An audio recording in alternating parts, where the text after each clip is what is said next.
All right, I'm back as promised. And then I was like, I gotta have something in there to where I'm not getting as gluey on camera, because that's why I didn't record Friday and yesterday, is because it was, I was one gluey mess. So yeah, let's see, where were we? All right, so the process of growth, right? It's never fun, right? It's never pleasant.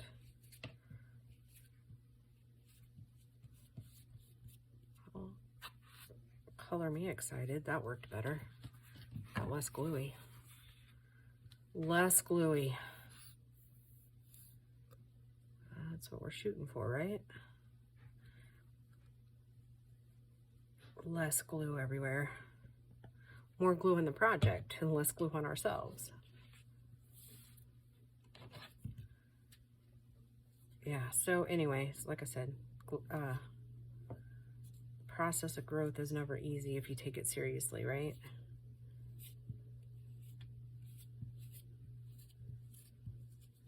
You gotta want it. So I think I mentioned the book before, but I'm kind of in the middle of reading one, Atomic Habits.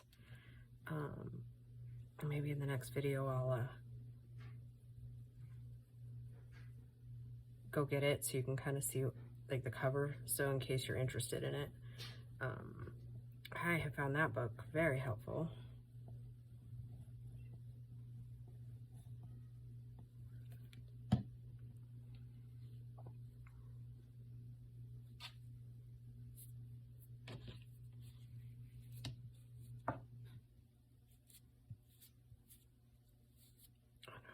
This is right or wrong, but I guess we'll see it in a few minutes, right? I mean, so far I'm liking that technique. I always forget I have this thing, you know, for like hot glue and stuff, because the rubber typically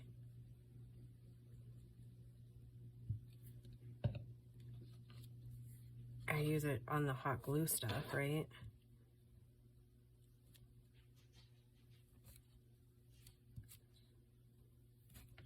And then the glue just wipes right off of this. I don't know why.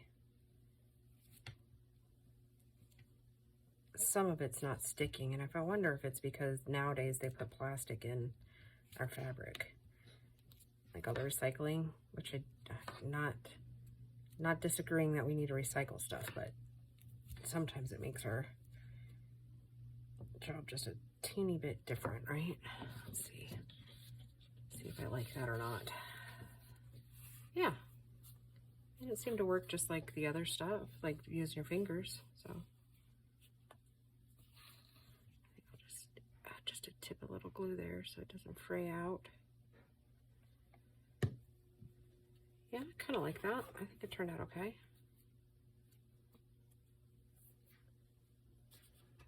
I'm a lot less gluey in the process, so that's a score. Maybe it'll go a little faster too. I don't know. Guess we're fixing to find out, aren't we?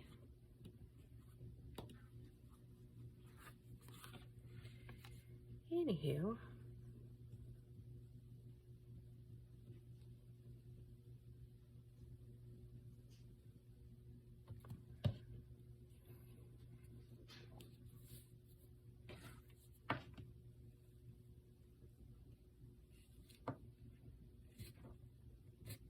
See what I mean? Sometimes it's not, and it could just be this bottle of glue too. I've noticed that sometimes with Fabri-Tac, some just don't, like the glue just doesn't stick. It don't matter what you do, it's just not gonna work. When I was at Hobby Lobby yesterday, I probably should have picked up another bottle, but I was trying to get it all done before church. And so wasn't real conducive to be looking, because like all the stores, it seems lately, everybody's doing their massive resets, right? And yeah, I know, I just realized that I just kind of went out of order there. That's all right.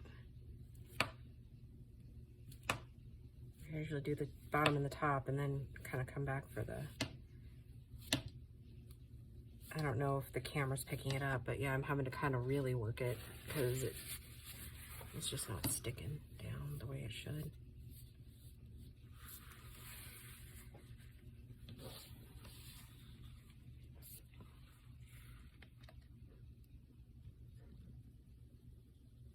In the end, it's sticking just fine, but yeah, getting it to that end.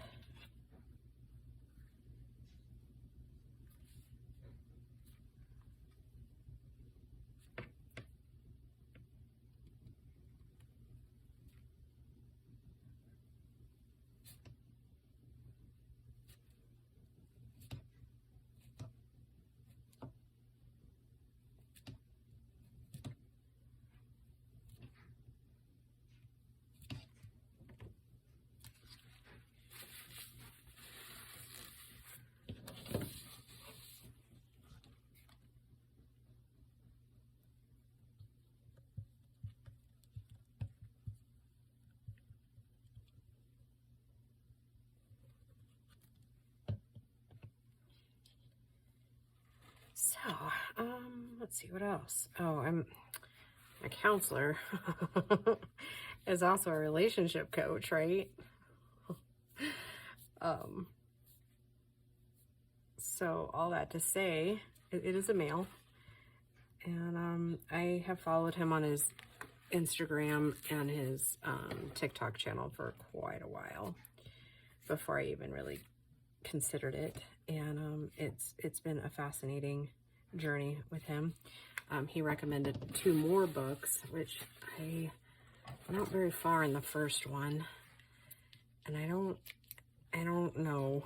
The title's very deceiving, and so I'm hoping that once I get further into the book, like, things just kind of like illuminate, I guess.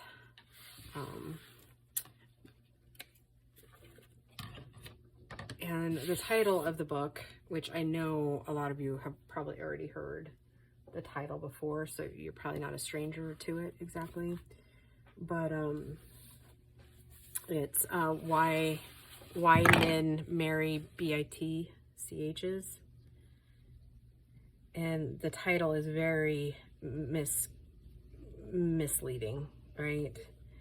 That's not really what the book is about, but it just goes through, you know, having, you know, when, oh, this glue, you guys see it, how it just keeps popping. Normally it tacks right down, and it's just not doing that. So I don't know if it's the fabric or the glue. We'll go back and check the other pieces that I've done, as far as like the ones from yesterday, because it's the same glue bottle. So I just think sometimes these glue bottles are just not like their counterparts, or like previous bottles or whatever. This one must have been made on a Monday morning.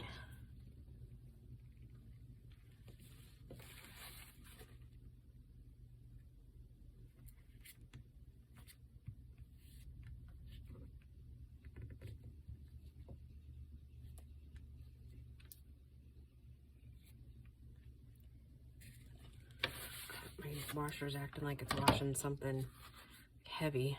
Like, girl, the only thing you got in your drum is sweaters, and that's 2 of them. Boy, who else is really excited to get out of winter and get back into like tank tops and like t-shirts? Oh, girl, me. That would be me. I'm so ready for it.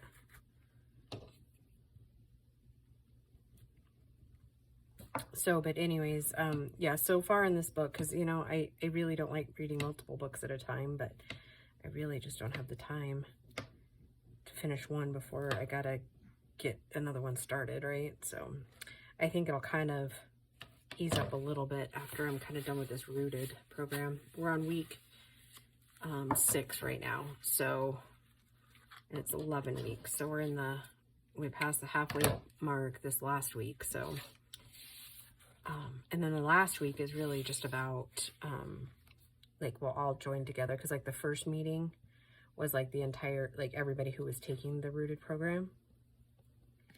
And then the last meeting will be like a dinner type thing like they did the first time.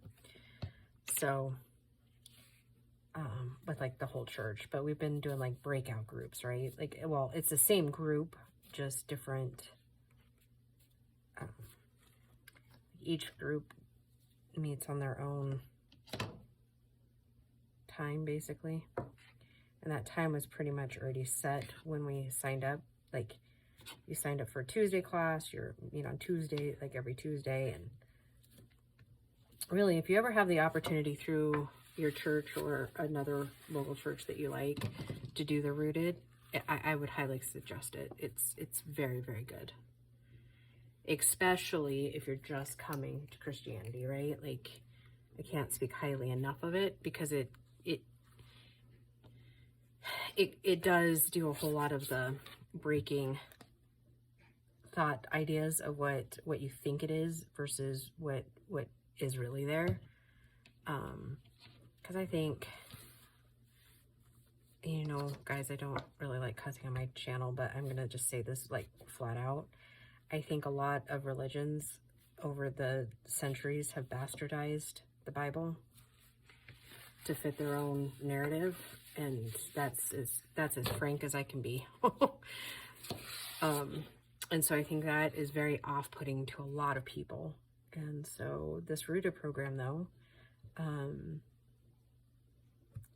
believe, if I remember the first chapter right, started in somewhere in Africa. And yeah, it's like I said, it's definitely worth your time if you ever have the opportunity to do that through your church or whatever, or another group you know is doing it. Definitely take advantage of that. It's been pretty enlightening, right?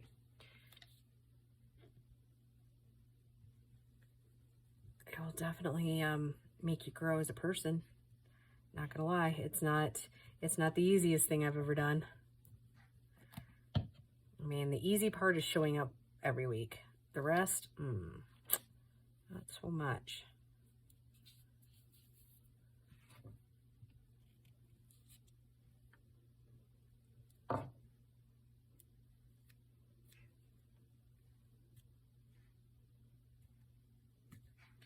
It will definitely take your lukewarm Christianity and kind of flip it on its head.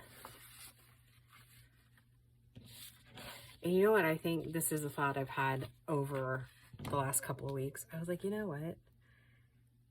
There's a whole lot of atheists in this world that are more Christian than a lot of Christians proclaim to be.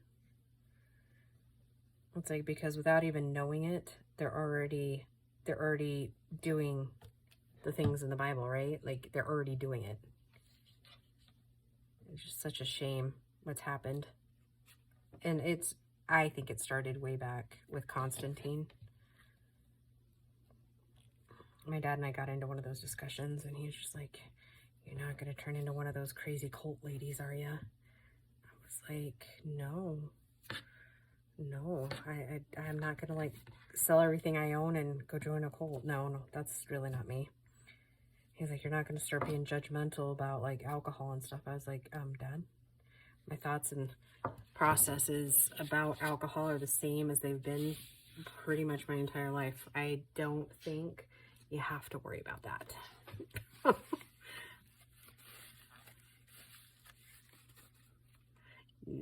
No. That's not how this girl rolls. Like I said, do I drink on occasion? Very rarely. But I also know that I come from a long line of alcoholics. So that is why I don't drink. It's a choice for me. Doesn't mean I'm sensitive to it. Just means I just don't. And I don't think a lot of people, I think when I say that, people just think I'm judgmental. It's like, no. I'm like, I'll have a glass of wine occasionally.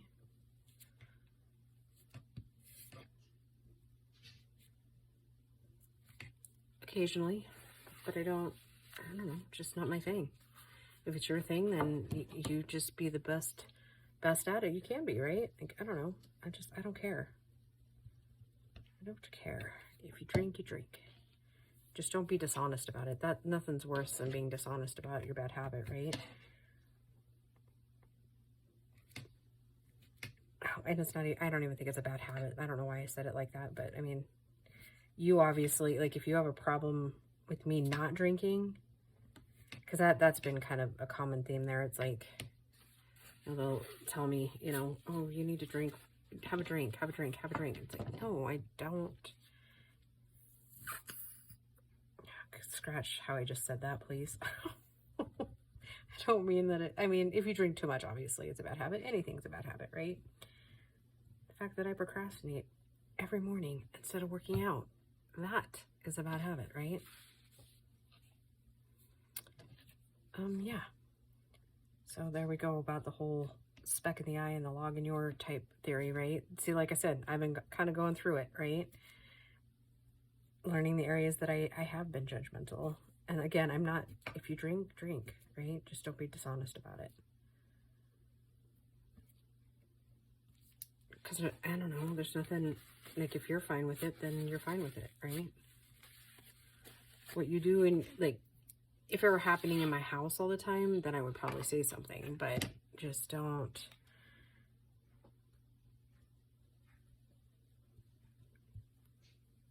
No, I don't prefer to be around people who drink a lot, like in excess. I've had a lifetime of that, and I just really don't care to do that, right? Not really into the bar scene, but if you are, then that's great for you, right? Like, that's, again, live your life the way you see fit. I live mine. I just, you know, and it's not like I won't go and hang out with friends. I just don't. It's not my first place to go spend time with you, right?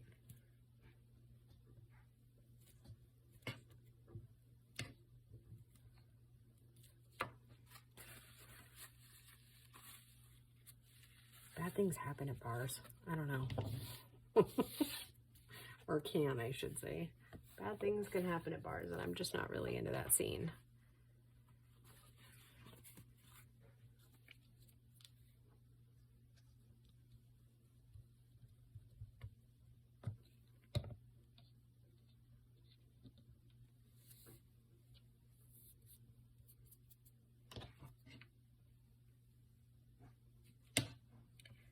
Why won't you stick? Normally it, like, grabs right away. And then you still have some time and some maneuvering time, right? Like, that's why you use Fabri-Tac, but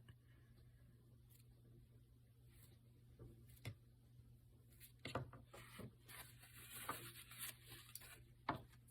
have to get a new paper towel too. Maybe I'll do that. I'll get that real quick.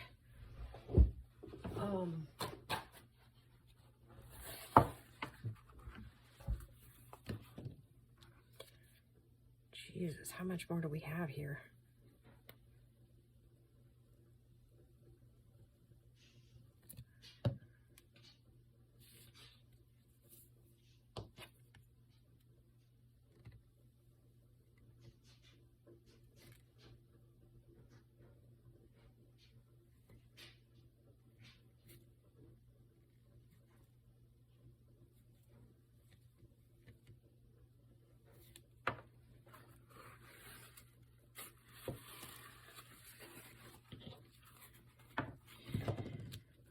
Where I was at.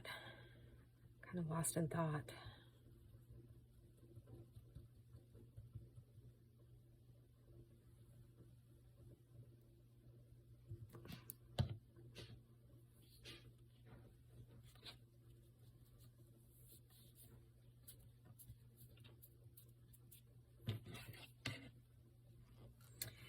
Yeah, one thing I do like about our church is they do on occasion bring in other guest speakers or guest preachers, or, you know, like yesterday they had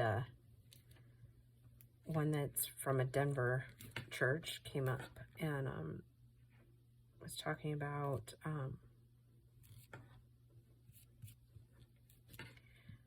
the book of John,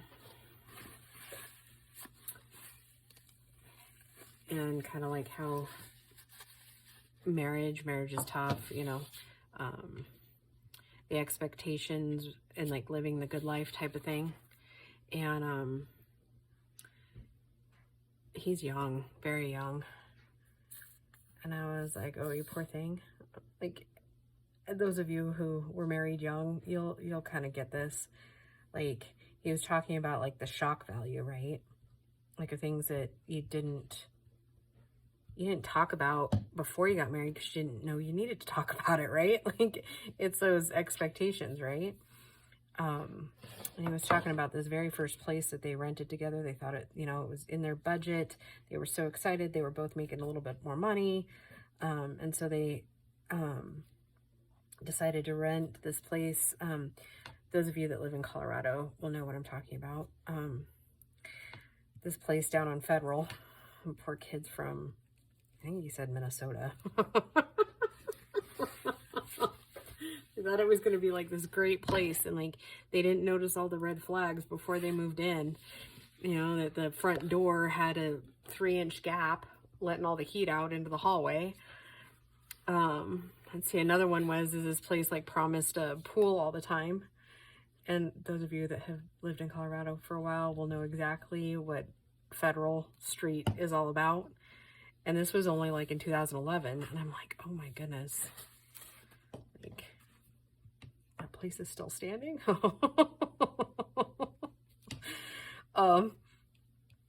So it's just one of those things where you like, you know, you go into it expecting this, and this is really like what's what, right? So he's like, you know, marriage is kind of like that. Like, you go in, you know, no matter what your walk of life is beforehand, you go in with all these expectations, and then you get in there and you realize that it's really just not. Like, Disney lied to you. He was pretty cute. And he seemed so genuine about all of it. And so then he was talking about how, since your that this place finally opened the pool, you know, it wasn't under construction anymore, and they went in there, and one of the other residents of this place brought their dog in, and they weren't keeping it close to like the homeless that were out on the street there. So he saw one guy with his hygiene and his dog get into the pool, and he was like, you know what? I never got back in that pool again, because the dog like pooped in it, and it was like, he was like, you know, and the appliances, it would take months for, you know, everybody to get them, like, to get maintenance in to fix them. And he's like, but you know, in those moments, you figure out what your marriage is made of, right? Like, you figure out who you've been married to is how they help you weather the storm, you know, or how you both weather the storm together. And he was talking about communication and all kinds of stuff. But I will say he was one of those so excited young preachers, right? I think I really think that he hasn't been out of preacher school more than maybe a year. Because, you know, like, seasoned preachers know when they're kind of losing the audience attention, right? Because let's face it, most of us are goldfish. And maybe a little bit better than goldfish, but really, I mean, we've gotten to that point where our lives are so busy, like, we need to get done. Because, you know, there's a mountain of, you know, it's weekend. There's a mountain of chores that need to be done before work starts tomorrow. And bless his heart, he was preaching, and it's like legitimately at 1 hour, like the preacher literally has 45 to 55 minutes to get his sermon in. And this poor kid went over by like 5 minutes, and everybody was like, including the people that do the music, like the worship service, come back up onto stage while he's still talking, and they start playing music to kind of like get him to move along. And oh my God, I felt so bad for him, because I was like, your message isn't bad, but you gotta either talk faster or condense it down just a little bit, sweetheart. Because then he went into all the apps that he uses, and it was cute. Like, I can't fault him. He's so passionate. And why would you, right, fault him for being so passionate? But like I said, everybody, the crowd was getting restless, and he wasn't reading the crowd. But yeah, he was adorable. I don't know if his wife was there yesterday or not, but yeah, he kind of got pushed off the stage by the worship crew. Like I said, I kind of felt bad for the kid. Like, maybe I need to use less glue, because I used less glue on that top piece there, and it seemed to lay down quicker. So maybe that's my problem. I'm just using too much glue. I mean, it could be that I'm using too much glue.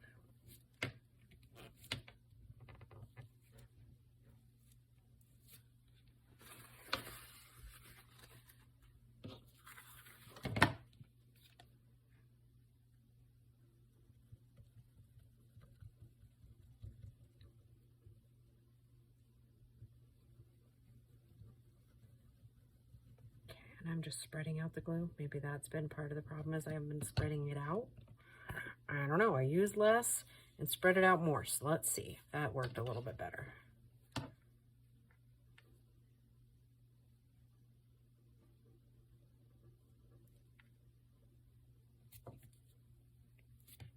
Well, honestly, guys, that seemed to work a little bit better.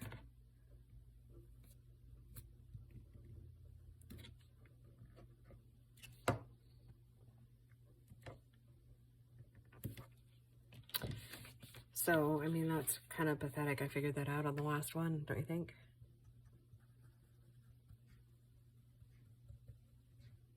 Okay, now, go through. I think after this video, I think I'm going to put a hold on it and go eat some lunch.